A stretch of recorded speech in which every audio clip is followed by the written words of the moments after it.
Assalamualaikum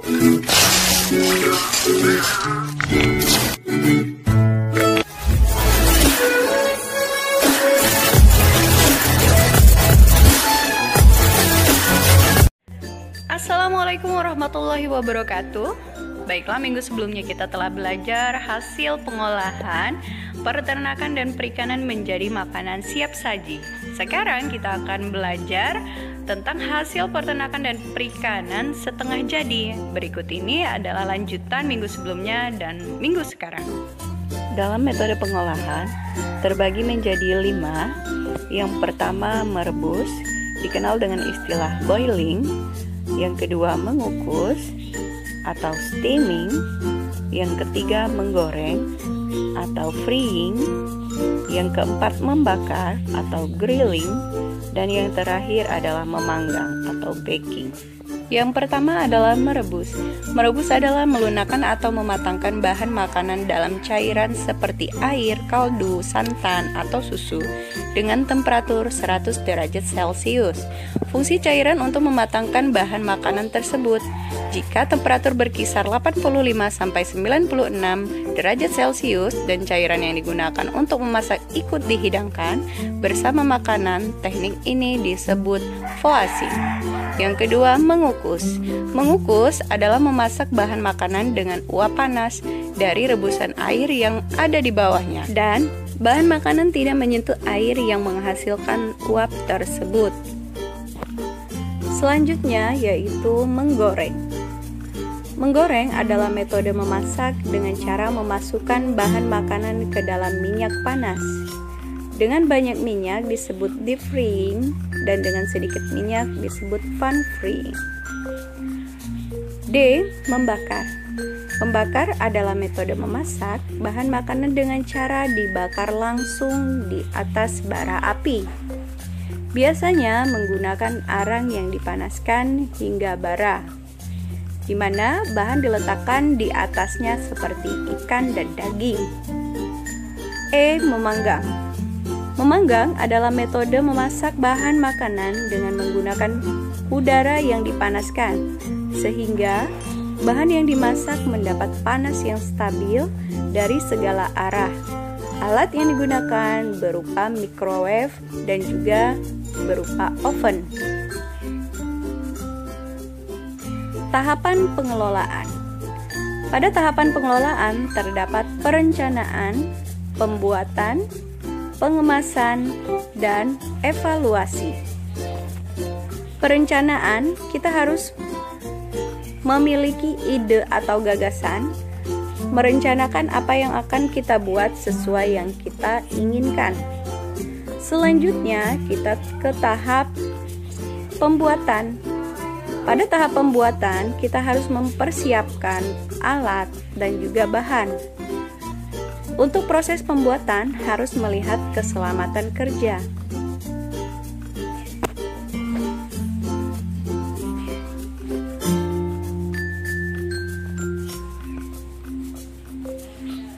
Selanjutnya, pengemasan. Dalam pengemasan terdapat 2, yaitu wadah penyajian dan estetika, dan wadah kemasan, estetika, dan juga kesehatan. Berikutnya, evaluasi. Dalam mengevaluasi makanan, kita harus merasakan hasil pengolahan bahan pangan, mengevaluasi seluruh proses atau perbaikan pengelolaan jika terdapat rasanya yang kurang. Penyajian dan pengemasan. Tujuan pengemasan makanan. Yang pertama, melindungi isi atau makanan. Yang kedua, menjadi daya tarik. Yang ketiga, informasi makanan. Jenis kemasan, ada kemasan primer, kemasan sekunder, dan juga kemasan tersier. Kemasan primer adalah kemasan yang dihubungkan atau kontak langsung dengan produk yang berisi makanan. Sedangkan kemasan sekunder adalah kemasan kedua yang berisi sejumlah kemasan primer. Dan kemasan tersier adalah kemasan yang diperuntukkan sebagai kemasan transport atau distribusi apabila makanan akan dikirimkan ke tempat lain. Berikut ini adalah contoh dari kemasan primer, kemasan sekunder, dan tersier. Faktor yang harus diperhatikan dalam penyajian. Yang pertama, sanitasi dan higienis. 2, cita rasa. 3, warna dan tekstur. Dan 4, alat dan juga kemasan.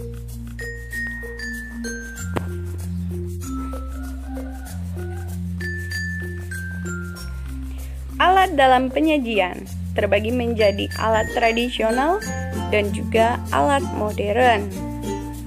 Selanjutnya, olahan pangan setengah jadi adalah olahan yang dibuat untuk memperpanjang waktu simpan. Prinsip ini bertujuan untuk tetap mempertahankan sumber nutrisi sehat dan juga aman. Olahan pangan setengah jadi memiliki keuntungan. Yang pertama, menjadikan bahan baku yang fleksibel untuk industri. Kedua, dapat diperjualbelikan antar daerah. Ketiga, aman dalam pendistribusian. Keempat, dapat dikemas lebih ringkas. Dan yang kelima, menghemat ruang penyimpanan. Olahan setengah jadi ikan bisa dibuat filet ikan dan juga surimi ikan. Selanjutnya, olahan setengah jadi daging. Yang pertama daging ayam, yaitu sosis, bakso, dan juga nugget. Untuk daging sapi bisa dibuat dendeng sapi, daging asap, dan juga sosis sapi.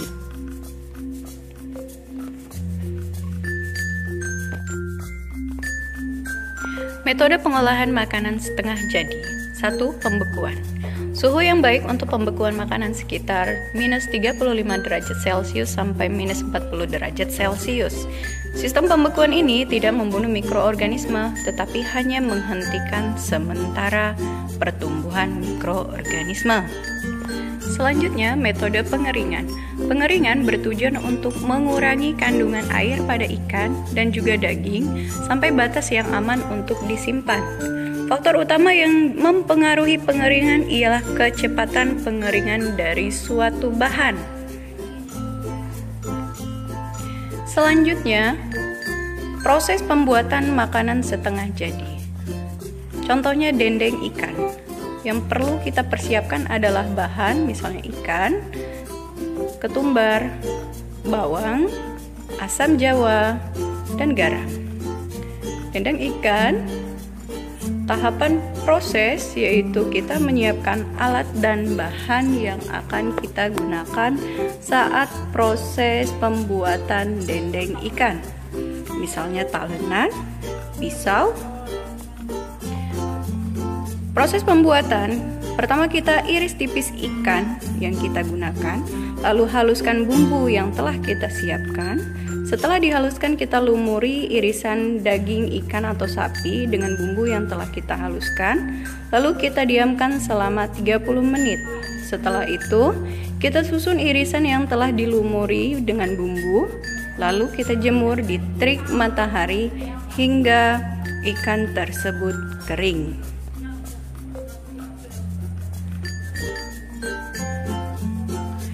Selanjutnya, setelah ikan kering, kita bisa menggunakan penyajian atau pengemasan dengan plastik lalu divakum. Selain itu, bisa juga menggunakan kaleng. Jenis rempah dan karakteristik. Yang pertama, cabai merah atau capsicum annum.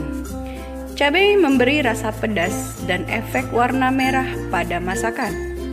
Cabai memiliki banyak jenis, contohnya rawit hijau, rawit keriting, cabai merah besar, cabai merah hijau, dan banyak lainnya.